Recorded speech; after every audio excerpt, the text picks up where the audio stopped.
আজকে ব্যবসার জন্য আজকে মূলধনটা আমি দিয়ে দিব। এটা লব আমার এই যে জিনিসটা পায় কেমন লাগলো? ভালো লাগলো। ওয়ালাইকুম। ওয়ালাইকুম সালাম। কেমন আছেন? ভালো আছে। আমার বাসা কোথায়? ভাষায় যে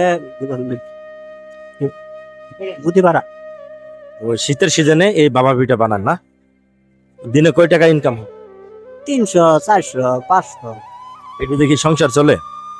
না ও ভাই কোনরকম চলায় না, কি করবো?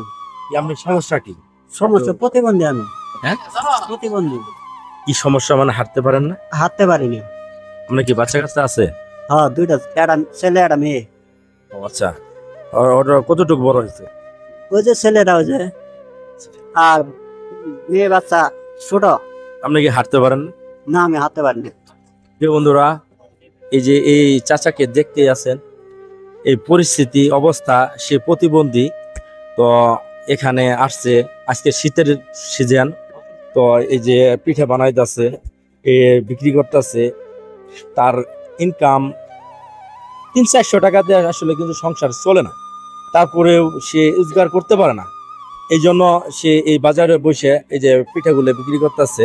হ্যাঁ, সবাই আজকে যদি আমি আপনারা কিছু দেই, আপনি কি নেবেন? হ্যাঁ, না, আমরা তো যদি ইচ্ছা করে দেন নন্নাবো তো। হুম? নন্নাবো তো। আজকে ব্যবসার জন্য আজকে মূলধনটা আমি দিয়ে দিব। এই যে চাউলের গুঁড়ে, এটা দিয়ে আপনি সুন্দর করে ব্যবসা করবেন। হ্যাঁ, এই যে আপনাকে আজকে এই যে মূলধনটা আমি দিলাম। হ্যাঁ, এটা লব আমার এই যে জিনিসটা পায় কেমন লাগলো? ভালো লাগলো। হ্যাঁ, ভালো লাগলো। প্রিয় বন্ধুরা, সবাই ওনার জন্য দোয়া করবেন, উনি সুস্থ থাকুক, ভালো থাকুক। আসসালামু আলাইকুম।